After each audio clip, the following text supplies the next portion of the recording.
네, 우리 어린이들 말씀 잘 들었죠? 예, 엄마 옆에서 이제 목사님은 또 무슨 말씀을 하시는가 또 들어보면 좋겠습니다. 제가 노아의 이야기는 두 번에 나누어서 말씀을 드리도록 하겠습니다. 오늘은 아담 이후의 일과 그 무지개 언약이 주어지는 데까지입니다. 그러니까 아담과 하와는 하나님과 맺은 그 행위의 언약을 파기함으로써 이제 낙원에서 쫓겨나게 됩니다. 쫓겨나는 과정에서 그 언약을 파기한 책임을 묻게 되죠. 그 주동자였던 뱀, 그리고 먼저 유혹에 빠졌던 하와, 그리고 아담의 손으로 그 언약을 어긴 벌을 받게 됩니다. 그런데 이 벌을 내리는 과정 속에서 우리는 반짝반짝 빛나는 하나님의 은혜를 발견하게 되었다는 것이 지난번의 말씀이었습니다. 여자의 후손을 통해서 뱀의 머리를 짓밟고 이 세상을 구하실 것이라고 하는 구원의 메시지가 거기에 담겨져 있었던 겁니다. 이 구원의 메시지는 우리 인간을 향한 은혜여서 우리는 은혜 언약이라고 부르고 있습니다.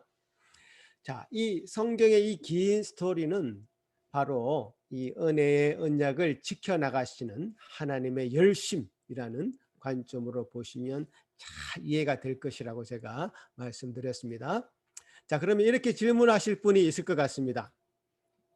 은혜 언약이 파기될 때, 즉 선악과를 따먹게 될 때에 하나님께서 약속하신 벌은 정령 죽으리라 였습니다마는 아담과 하와는 죽지 않았는데 그 이유는 무엇인가요? 라고 성경을 자세히 읽어본 분들은 아마 질문하실 것 같습니다. 창세기 2장 17절에 보면 선악을 알게 하는 나무의 열매는 먹지 말라. 내가 먹는 날에는 반드시 죽으리라 하시니라. 자, 이 부분을 여러분 질문을 가졌다면 제가 이 부분을 좀 이해가 되기 쉽게 설명을 드리겠습니다. 자, 여러분이 만약에 여러분이 사형에 해당하는 끔찍한 죄를 지었다고 치겠습니다. 여러분 절대로 그런 분들이 아니지만 그렇다고 치봅시죠. 그러면 법원에서는 재판관이 사형이라는 판결을 내립니다. 그리고 사형이라는 판결이 내리시자마자 그 사람을 바로 처형하지는 않습니다. 감옥에 갇혀 있다가 형 집행 날짜가 되면 그 사형이 실행되죠. 그러니까 하나님께서 정령 죽으리라 라고 말씀하신 것은 법정적인 용어다 생각하시면 되겠습니다. 하나님께서 재판관이 되셔서 아담에게 사형 판결을 내리신 겁니다. 그리고 그 사형 집행일은 다가오고 있는 것이죠. 그래서 아담과 그 후손들은 그 죄의 대가로 이제 앞으로 죽을 수밖에 없는 인생을 살게 된 것입니다. 또 조금 다르게 설명드리자면 여러분이 좋아하시는 카메라로 사진을 이렇게 여러 가지 카트를 찍었다고 칩시죠. 그런데 어떤 사진은 마음에 들지 않아. 얼굴이 좀 크게 나왔어. 못생기게 나왔어. 지우고 싶죠? 그래서 카메라에서 그 사진을 딜리트합니다. 딜리트하면 그 사진은 바로 지워지지 않고 쓰레기통으로 들어갑니다. 휴지통으로 들어가게 되어 있습니다. 쓰레기통에 한참 있다가 이제 그 오너가 쓰레기통 비우기를 실행하면 그 사진이 그제서야 완전히 지워집니다. 이것과 비슷하다고 생각하시면 됩니다. 아담과 하와에게 제공되었던 이 에덴 동산은 부족할 것이 없는 낙원이었습니다. 그러나 이제 낙원에서 쫓겨난 그들에게 제공된 것은 마치 쓰레기장과도 이제 같은 곳입니다. 인간에게는 어렵고 힘들고 여러 가지 어떤 환경이 그들에게 녹록지 않아서 버티고 살아가야 되는 것이죠. 그러다가 어느 날이 되면 그 쓰레기통이 비워질 날이 올 것입니다. 그때가 바로 우리 주님이 다시 오시는 날이죠. 실제로 우리가 살고 있는 이 지구는 점점 그 환경이 안 좋아지고 있습니다. 더 파괴되어져 가고 있습니다. 그 물리학자들이 하는 공통되는 말은 우리 인간은 이 엔트로피를 이길 수 없다고 말했습니다. 그 엔트로피는 계속해서 증가할 것이다. 이게 무슨 말인가 하면 우리가 살고 있는 이 모든 우리 자신의 육체를 비롯해서 우리가 가지고 있는 모든 물건들, 이 세상에 있는 모든 것들은 다 그 점점 그 질서가 무너지는 것으로 향해서 가고 있다는 뜻입니다. 제가 이 성경책을 그냥 아무 손도 대지 않고 가만히 내버려 둔다고 해서 이 성경책이 가만히 있을 것 같습니까? 시간이 지나면 내가 털끝 하나 만지지 않았는데도 이 성경책은 점점 사라지고 맙니다. 부패되어져 간단 말이죠. 그 질서도는 그 형체는 점점 흐트러지고 파괴되어져 갑니다. 절대로 이 부패도가 증가하는 쪽으로 가지 다시 그 반대쪽으로는 가지 않는다는 것이 물리학의 제일 큰 법칙입니다. 세상의 모든 물체는 이 법칙에 적용받게 됩니다. 우리 인간도 늙어지고 이 지구도 점점 망가지는 쪽으로 가게 됩니다. 이 지구가 망가지는 것을 그냥 지켜볼 수만 없어서 어떤 사람은 화성에서 인간이 살 수 있는 식민지를 건설할 것을 꿈꾸고 있습니다. 아마 저와 여러분이 죽기 전에 화성에 식민지를 건설하는 것을 보게 될 날이 혹시 있을지 모르겠습니다. 이 물체만 그렇게 엔트로피가 증가하는 것이 아니라 이 죄의 성향도 이 엔트로피가 증가되고 있는 것으로 보입니다. 아담 이후에 가인과 또 그의 후손인 그 라멕 등등 그 후손들을 볼 때 아담으로부터 받은 그 죄의 성향은 점점 진해져만 가고 있습니다. 역사를 통해서 살펴볼 때요, 그 죄는 점점 더 방대해져 가고 있고 그 죄는 점점 지능적이 되어 가고 있습니다. 살인이 아니라 이제는 대량 학살이 멀쩡하게 일어나고 있고요. 그 사람들이 속이고 거짓말하는 그것은 점점 더 교묘해져 가고 있습니다. 사실 제가 자세히 설명하기도 힘듭니다만은 제 폰에도 하루에 몇 차례나 제게 돌려줄 돈이 있다고 메시지가 옵니다. 경품에 당첨되었다고 메일이 옵니다. 절대로 여러분 그걸 누르시면 안 됩니다. 아시겠죠? 다 사기입니다. 얼마나 지능적입니까? 어떻게 사람을 속이는지 우리는 그 방법을 다 알 수 없을 정도로 그 기술이 발전되고 있습니다. 새로운 거짓과 새로운 사기의 기술은 점점 늘어만 갑니다. 최근에 안산의 구마교회라는 곳이 아주 화두에 올라서 뉴스에 돌아다니고 있던데요. 아주 악랄한 사기 집단입니다. 가장 저주받아 마땅한 것은 하나님의 이름을 팔아서 그것으로 자기들의 배를 불리는 사람들입니다. 그 죄를 어떻게 감당하려고 그들이 그런 짓을 하는지 정말 알 수가 없습니다. 점점 더 이 세상은 악해져 가고 심지어 하나님의 이름을 들먹이면서 인간을 착취하고 괴롭히고 거짓으로 그들을 갈취하는 것이죠. 저는 이 세상의 수많은 죄를 이렇게 보고 경험하게 만들으시는 것이 우리 인간에게 내려진 형벌이 아닌가 그런 생각을 하게 됩니다. 한 사람 한 사람을 서로가 서로를 신뢰할 수 없게 만드는 이 일. 이 세상에서 신뢰할 수 없게 마음껏 믿고 서로를 따를 수 없게 만드는 이것이 형벌이 아니고 무엇이 형벌입니까?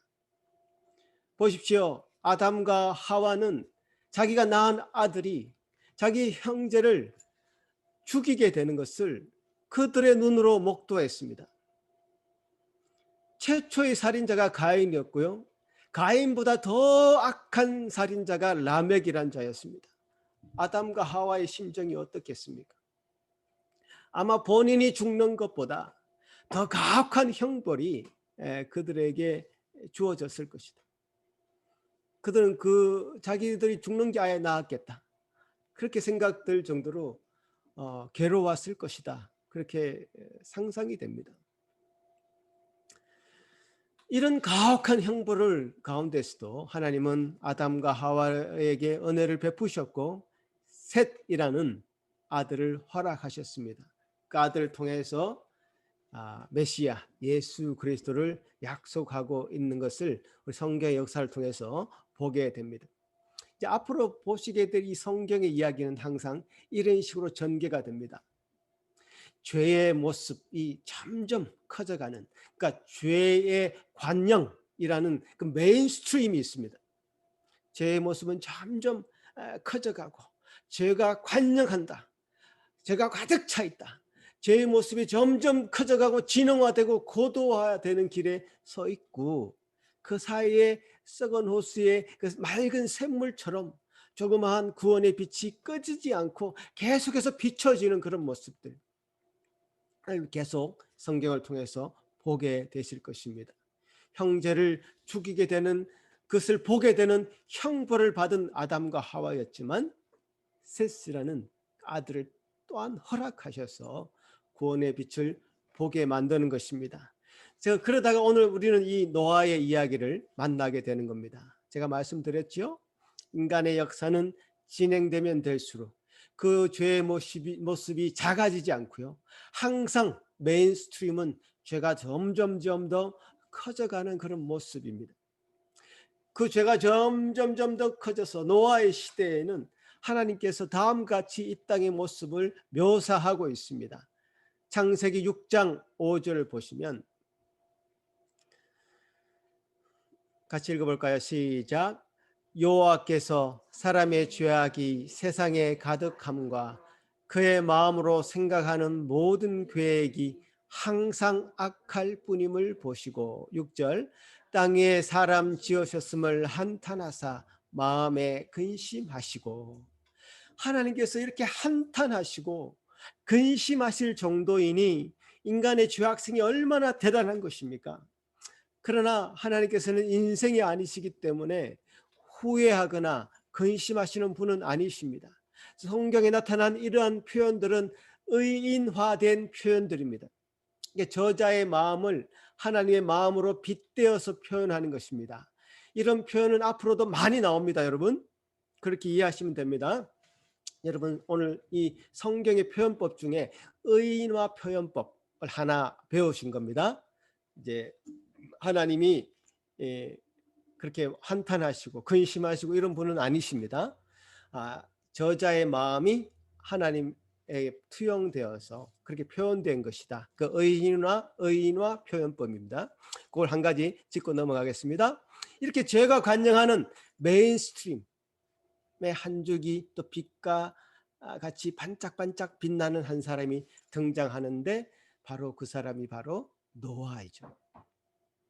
항상 그 메인스트림에 비교해서 너무나도 약해 보이는 작은 한 사람, 마이너리티죠. 작은 한 사람이 등장하는 겁니다. 바로 그 사람은 노아였습니다. 노아 창세기 6장 8절에 보면 그러나 but 노아는 하나님께 은혜를 입었더라. 하나님의 은혜를 입은 노아는 의인이요 당대의 완전한 자라 일컬음을 받았습니다. 자, 성경의 표현을 그 특징, 두 번째 특징을 말씀드립니다. 성경이 한 인간에 대해서 의인이다, 완전한 자다라고 표현하는 것은 모든 것이 다 상대적인 의이고 상대적인 완전함입니다. 이렇게 이해하시면 됩니다. 성경이 욥을 묘사할 때도 그 사람은 온전하고 정직하여 하나님을 경외하며 악에서 떠난 자들아 이렇게 묘사하고 있습니다. 그러면 여러분 어떻게 이해하시라고요? 상대적인 의인이다. 절대적으로 의인인 분은 이 세상에 한 사람도 없습니다. 그래도 사람들 중에서는 의인이라고 불린다, 이 정도죠. 제가 다음 설교 때 얘기할 텐데요. 노아만 봐도요, 당대의 완전한 자다 일컬음을 받았는데 홍수가 끝난 뒤에 포도주를 마시고 술에 취해가지고 자기 하체를 다 드러내놓고 잠을 자는 모습을 볼 수 있습니다. 아주 인간적인 모습을 보여주죠. 이번 주 성경 읽기 하신 분들은 아실 겁니다. 아브라함, 이삭, 야곱 어땠습니까? 아주 좀 치사하고 더러운 모습, 약삭 빠른 모습 보여주고 있지 않습니까? 모세도 그렇고요, 다윗도 솔로몬도 그렇습니다. 어느 누구도 완전한 자라고 말할 수 있는 사람은 성경에 아무도 없습니다. 그럼에도 불구하고 하나님의 은혜를 입은 이후에 이들은 어떤 자들로 하나님께서 사용하시는지를 보게 될 것입니다. 그나마 죄악이 관영하고 있는 그 땅, 그 시대에서 단 한 사람 노아는 하나님의 은혜를 입었던 것입니다. 은혜를 입었다면 어떤 모습이 보이는가? 적어도 하나님의 말씀에 귀를 기울이는 모습을 보이고 있는 단 한 사람, 그 사람이 바로 노아였던 겁니다. 하나님의 은혜를 입은 자의 모습이 어떠해야 되느냐? 누가 뭐래도요, 하나님의 말씀에 나는 순종하겠다 하고 다짐하는 자들입니다. 당시에 살아있던 모든 사람들이 다 죄악 가운데 살았다고 말하는 것은 하나님과 상관없이 살아가고 있다는 것이죠. 물로 모든 인류를 썰어버릴 계획을 하고 있는 그 가운데 노아는 하나님의 은혜를 입은 거로 하나님의 말씀에 귀를 기울이고 또 그런 노아에게 하나님은 언약을 맺게 됩니다. 6장 18절에 보면 그러나 이제 벗이 나옵니다. 너와는 내가 언약을 세우리니. 너와는 내가 언약을 세우리니. 그러니까 성경을 유심하게 읽으면 또 한 가지 질문이 떠오르게 됩니다.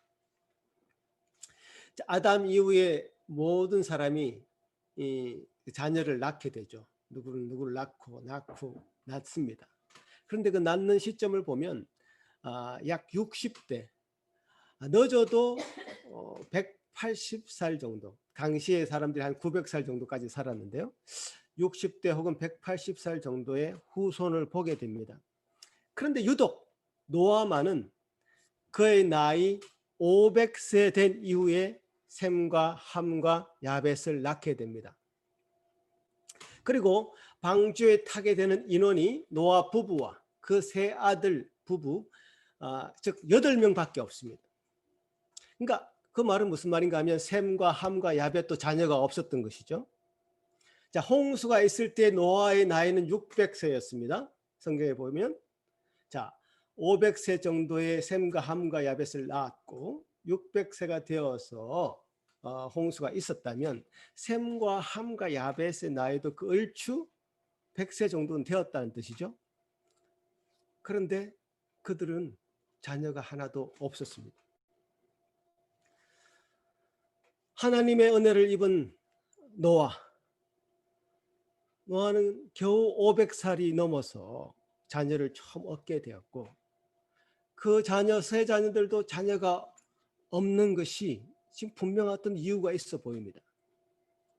태의 문을 여시는 분도 하나님이시고 닫는 분도 하나님이시라는 것을 우리가 인정한다면 더 많은 인구가 늘어나기 전에 제한된 인원으로 새로운 인류를 시작하게 하신 것으로 보입니다.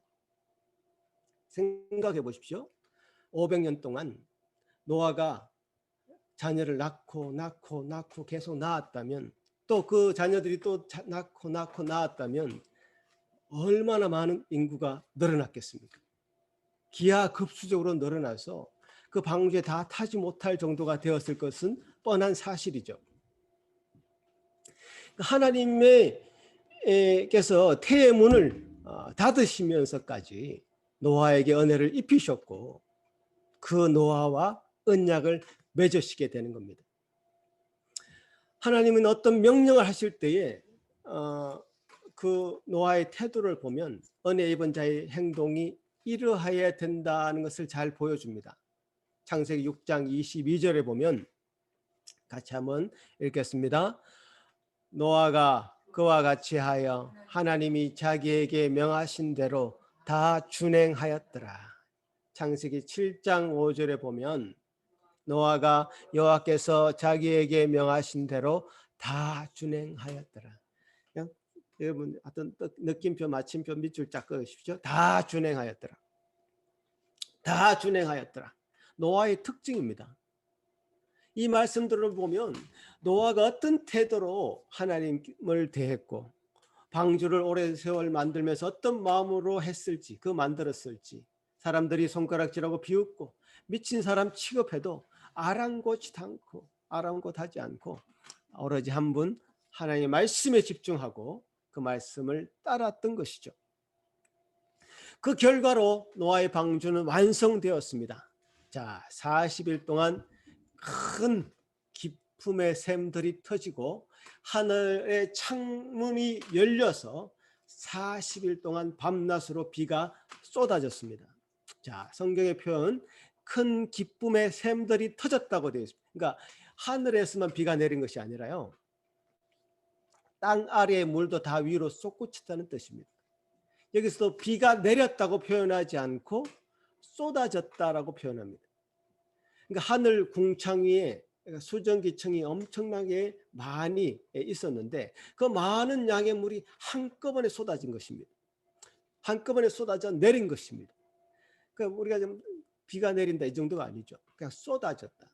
그래서 그 결과로 어떤 국지적인 홍수가 있었던 것이 아니라 전 세계적인, 전 지구를 덮는 홍수가 있게 된 것입니다. 여러분 성경을 잘 읽어보시면 홍수 이전과 홍수 이후에 사람들이 연수가 굉장히 다릅니다.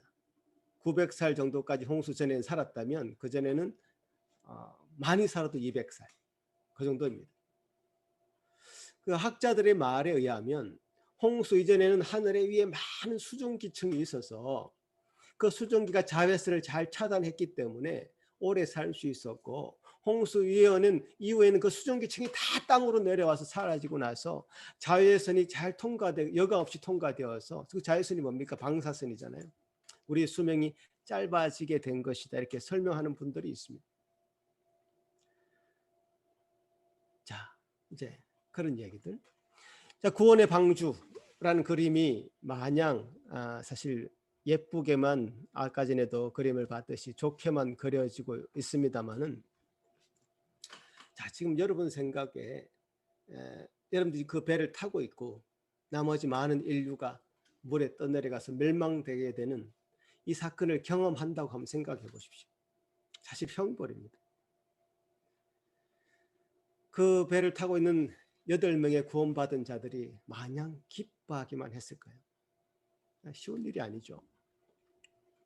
방주는 그리 유쾌한 공간이 아니었습니다. 생각해 보시면 8 식구 외에도 지구상에 있는 모든 동물이 짝을 지어서 타고 있습니다. 창문은 있긴 있으나 조그마한 창문이 있을 뿐이었죠. 비가 개수건이 날은 어두웠을 것이고요. 그 동물들이 배출하는 가스, 냄새, 오물 어떻게 감당할 수 있었겠습니까? 비는 40일 동안 내렸지만요, 비가 그친 후에도 물이 마르고 땅이 드러날 때까지 근 1년 동안을 그 안에서 갇혀서 지냈어야 됐습니다. 죽는 것보다 더 심한 고통을 감당하면서 그 배에서 지냈어야 됐습니다. 이 믿음의 길이라는 것이 늘 유쾌한 공간은 아닙니다. 유쾌한 삶이 아니라는 얘기죠. 고난과 고통이 함께 동반되고 있습니다. 이 방주라는 것은 원어적으로 볼 때 모세의 갈대 상자와 같은 단어를 사용하고 있습니다.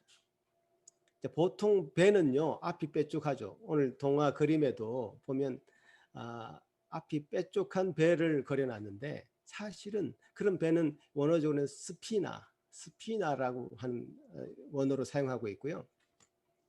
방주는 앞이 뾰족하지 않습니다.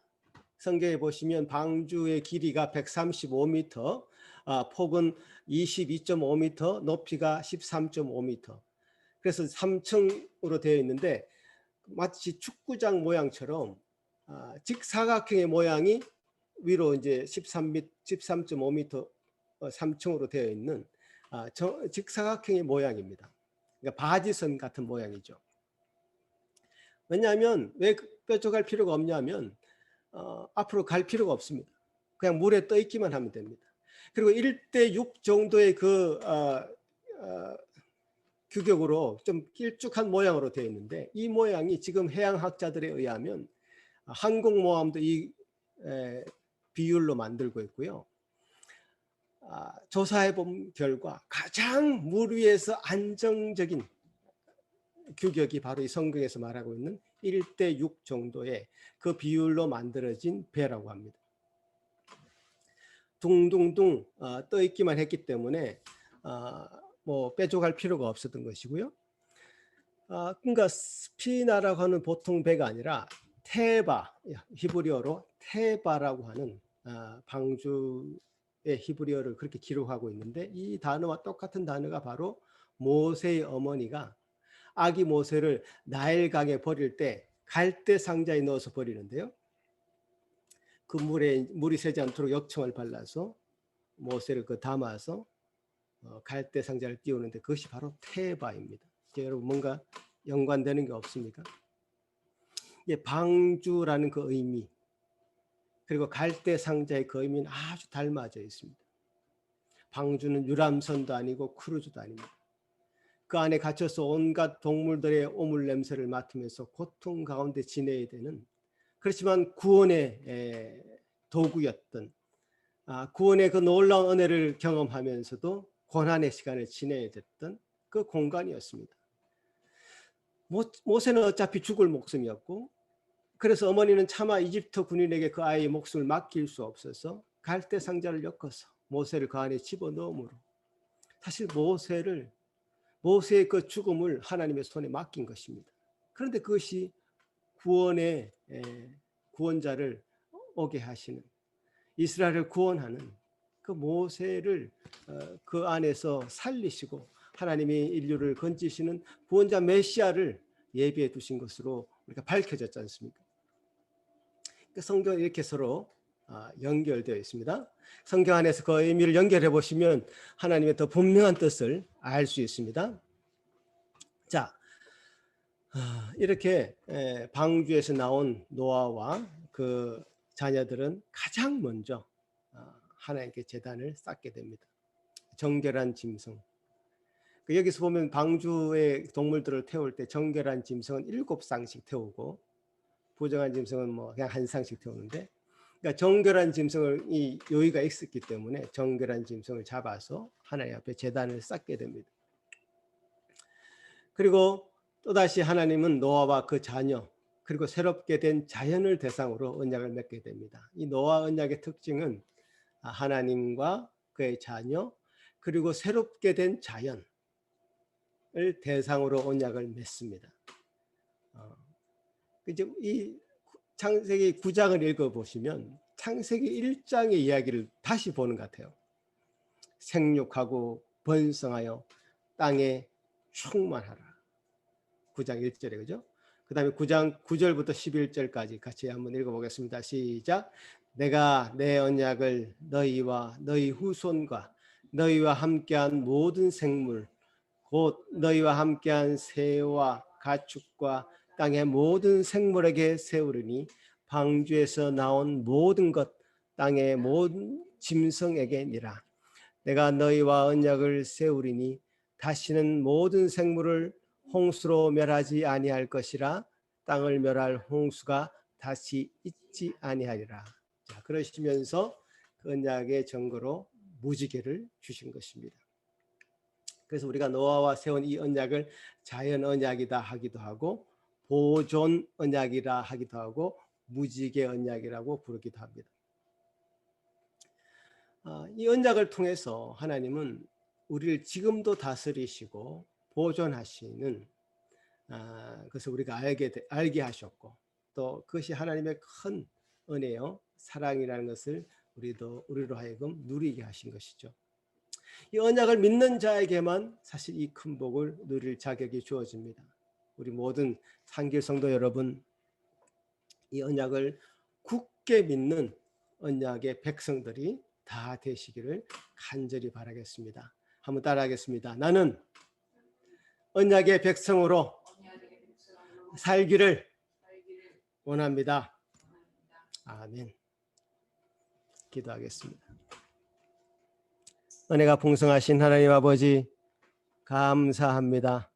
주님께서 오늘 우리에게 들려주신 이 말씀을 통하여서 하나님의 은혜는 얼마나 놀라운지, 죄가 간영하는 이 땅 가운데서도 한 사람을 택하여 주시고 그 사람을 통하여서 다시금 인류를 구원하시는 놀라운 은혜를 보여주셨나이다.